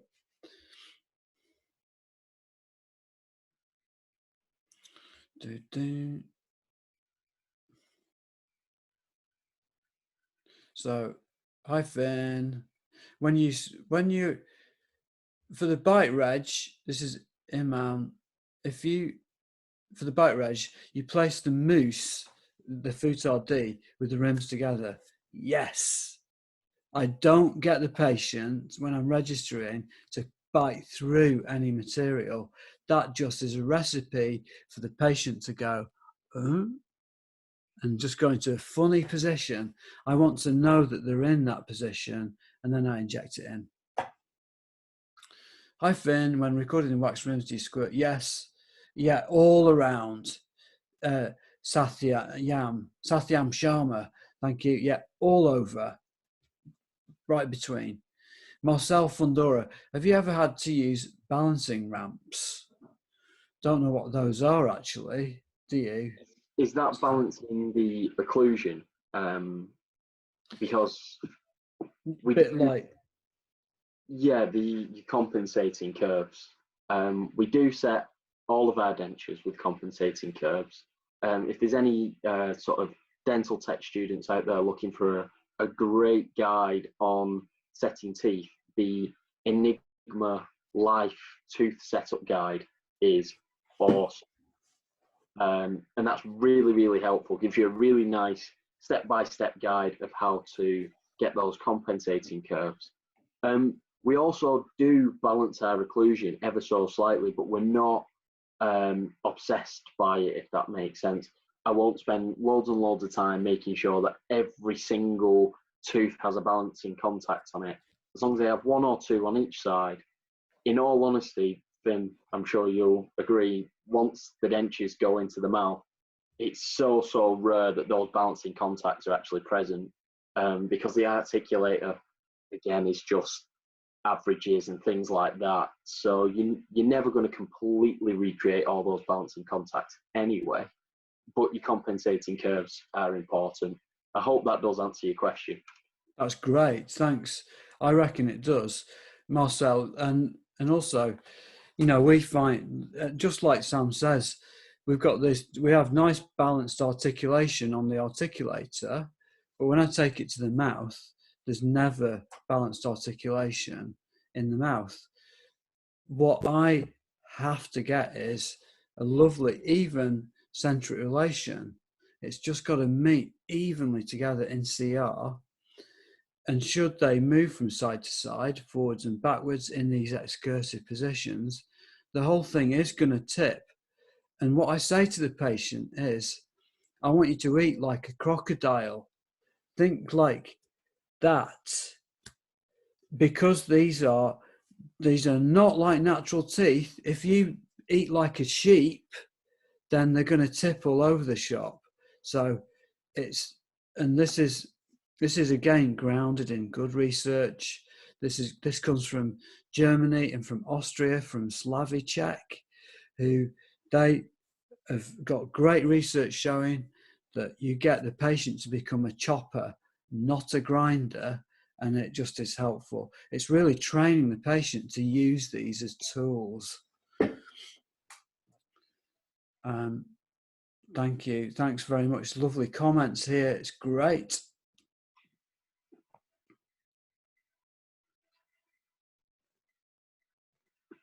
So JK asked something which is really interesting. How will you know exactly how much overjet it is? You can't get that number from photos, and I doubt the patient knows as well. Do you just estimate? Yes, isn't it?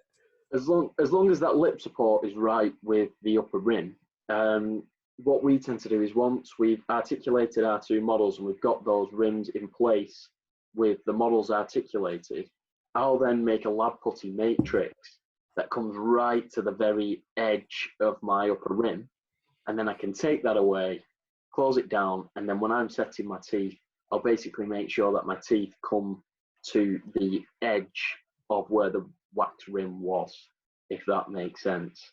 That's right. And it basically, and JK, it's it's all about resorption as well. So in the upper arch here, then when the natural teeth have been extracted, the upper arch shrinks in. That's just, and we know that from research. So the natural teeth should be placed outside of the ridge at the top. So that's why they always go outside of the ridge. They're further forward than the ridge itself.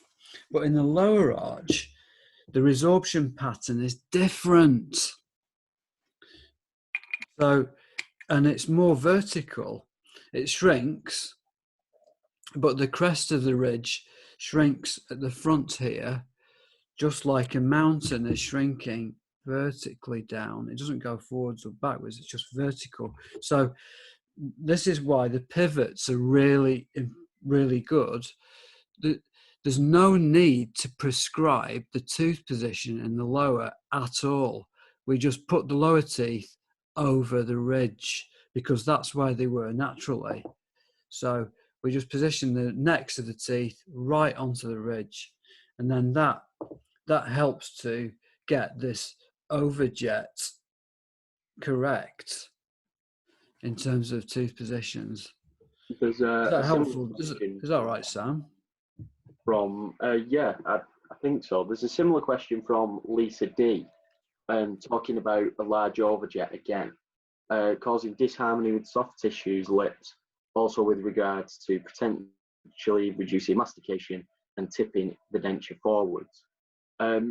Again, that rim is what we're going for. So as long as the lip support looks right, then it also tends, that's how the patient's natural teeth would have been. So as to causing disharmony with soft tissues, I don't think that'll occur. No. And with tipping the denture forward and things like that, as long as this, you have good contacts across eccentric occlusion, you don't tend to find that there is a lot of tipping or movement in these dentures.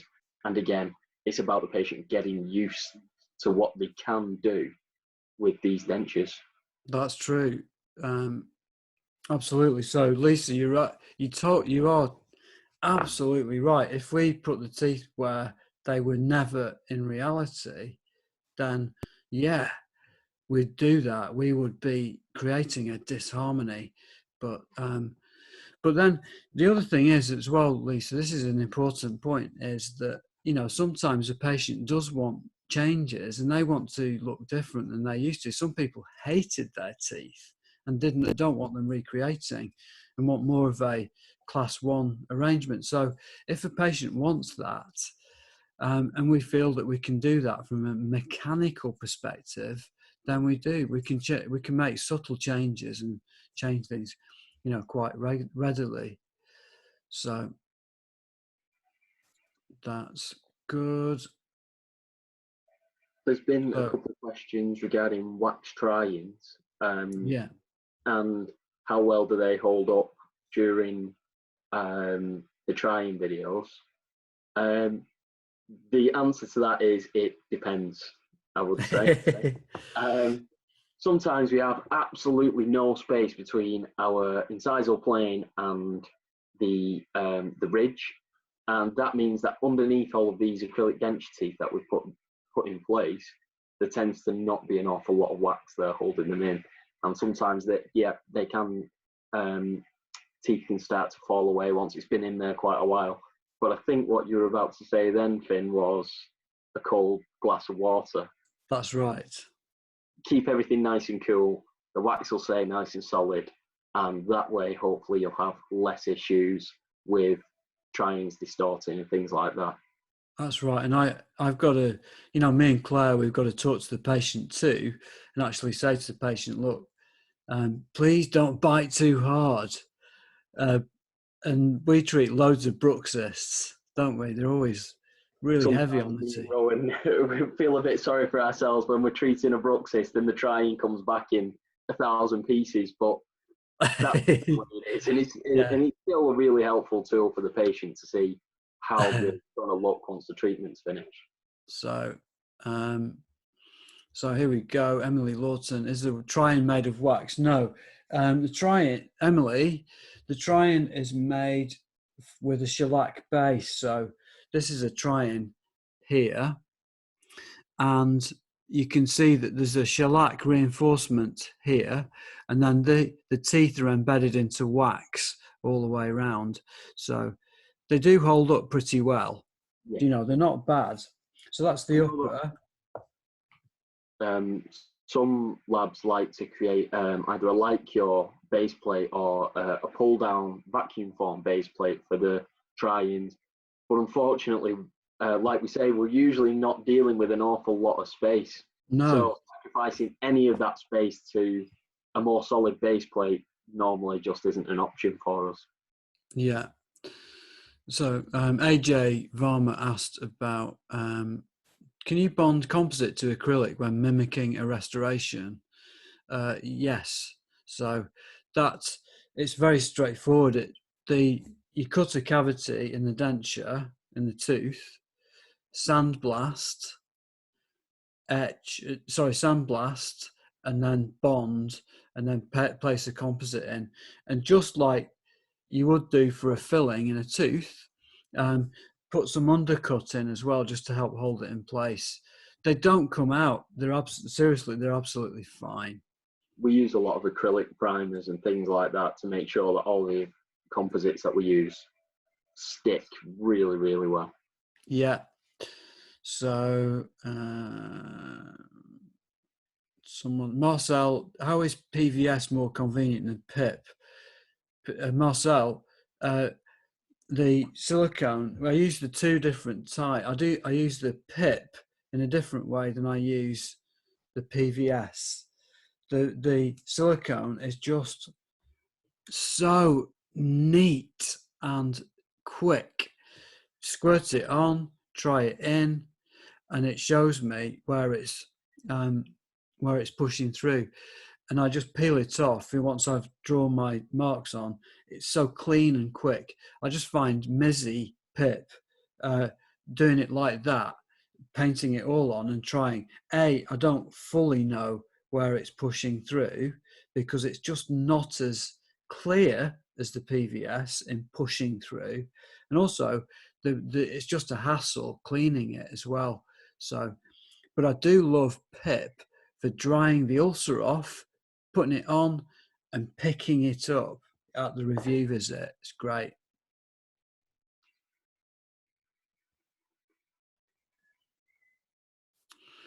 So, Zane Rivi, do you get false positives with? No, not at all, Zane, because I dry off the ulcer and put it precisely on the ulcer, and then it comes off in the denture. So it's absolutely, it's a precision adjustment procedure. It's really good. JK, is there a reason you mark it with a marker? Can you grind it off straight away with the impression material on? Yes, you can do, but what you find is when you're grinding it, it goes, suddenly catches the tungsten carbide, and then it goes like that. so it's and then you've lost everything then. So practically, you need to have the marks on it.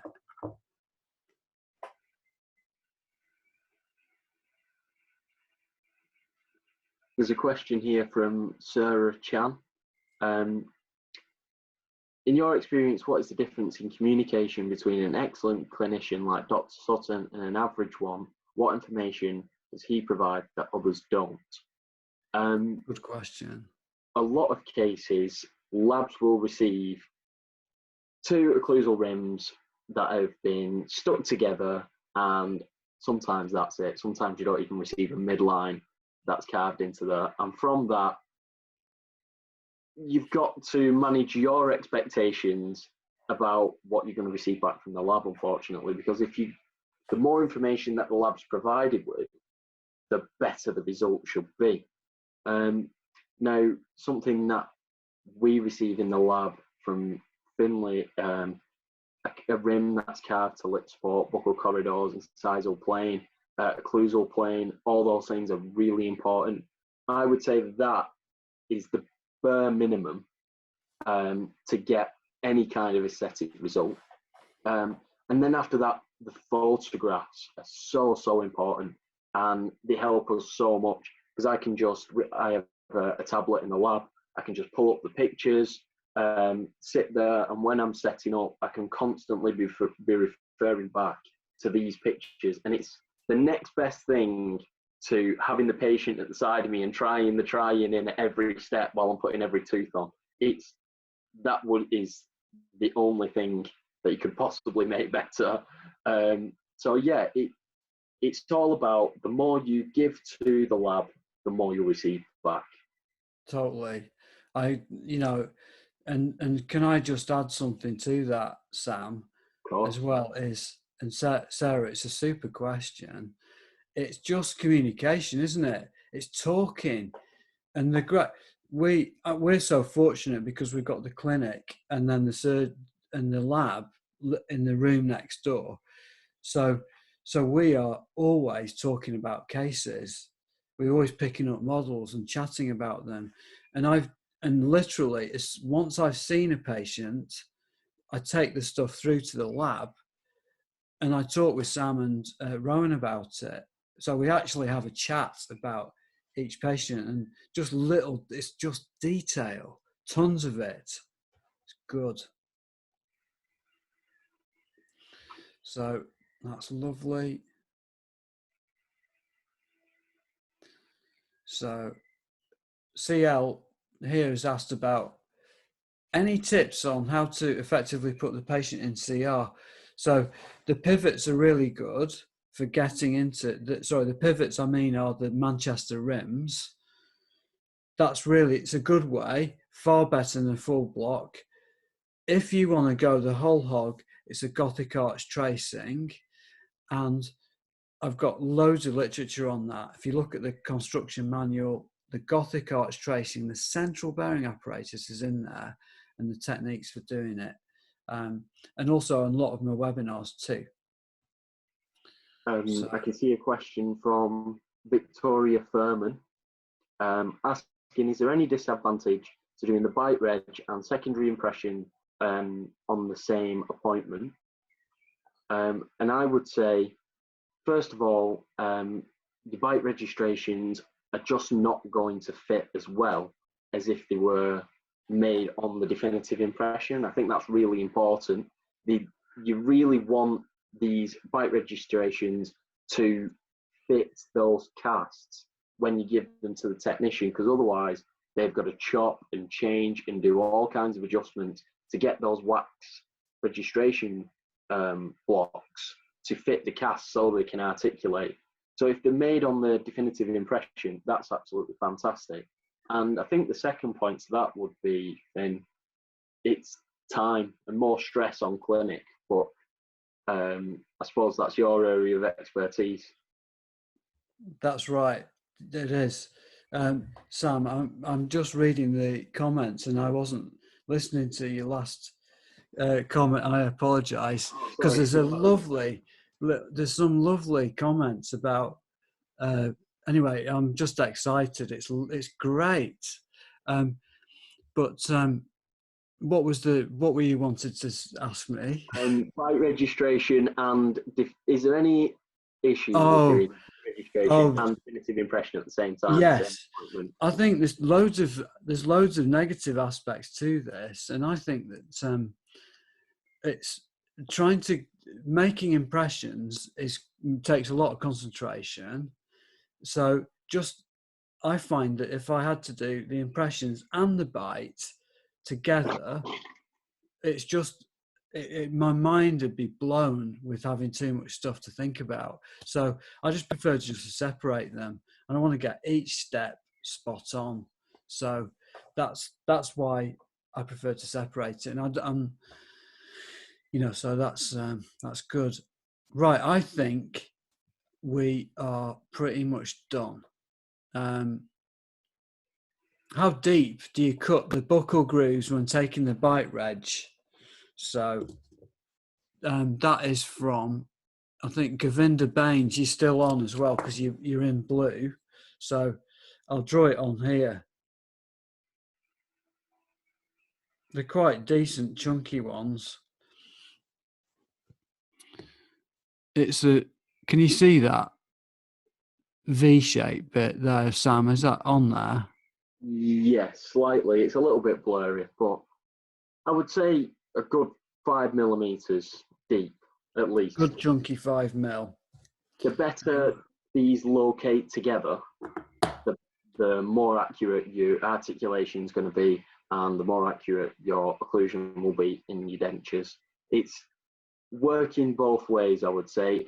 I try and make everything I produce for Finn, special trays, occlusal rims, anything like that.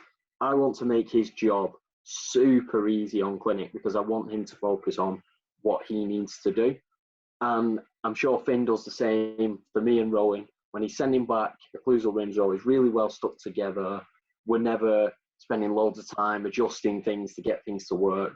It's just about working together in harmony, and that's the way to get the best results.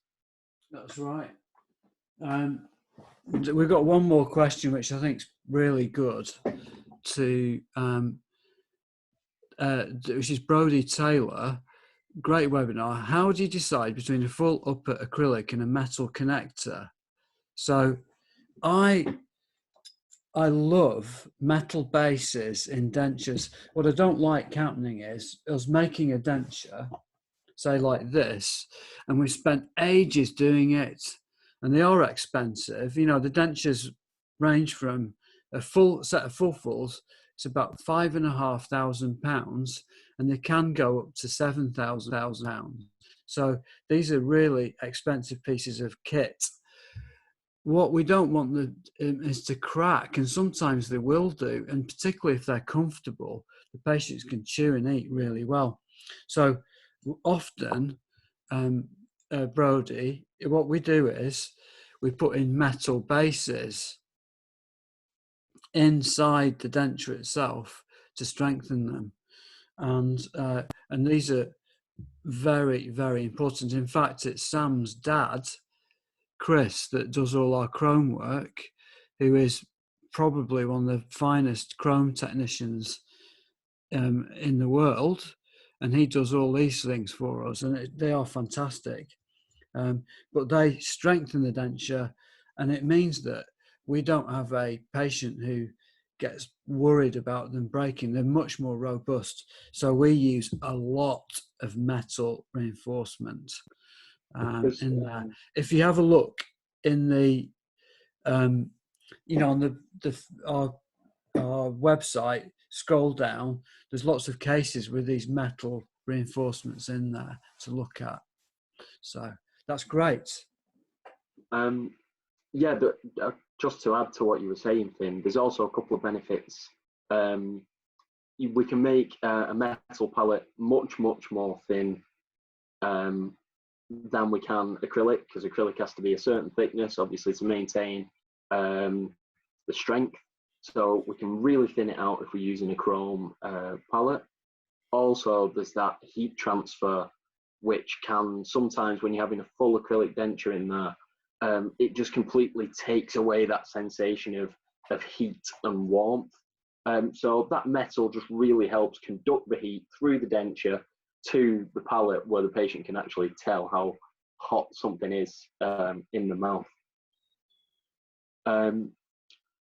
And all I was going to add at the end is if there's any technical questions that we've not quite got round to answering, Sam Hesketh, RDT on Facebook, feel free to drop me a message. I'll try and answer as many questions as I possibly can. And thank you very much for watching me today. That's brilliant. That was great. I loved it, Sam. Thank you. And thank you, everyone that's still here, the 130 people. You take care and stay safe, everyone. Thank you very much indeed. See ya. Thank you.